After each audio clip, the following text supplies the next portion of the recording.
they're in a way, but eventually we're gonna put a generator here, so we have to remove these ACs over to get a spot. So we're coming out of the 400 amp main disconnect, down along the bottom, move that AC and that AC, we're sliding down. We're going to redo all of that.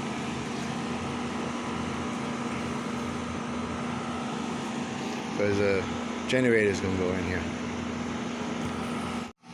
Okay, so we're going to take a 1-inch pipe. 1-inch pipe, we're going to heat it up, heat it 90, right down there, and then come all the way across here. So we gotta wait for the AC guys to move these things.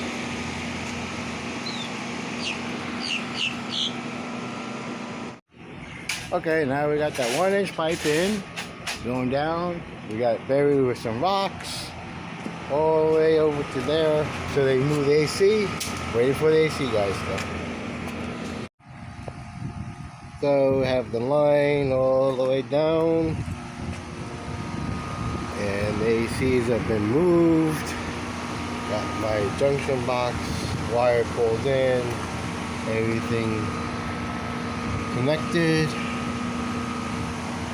Now later on they're going to add a DX unit, come back out of the panel, back out of the J box to the DX unit for the next project.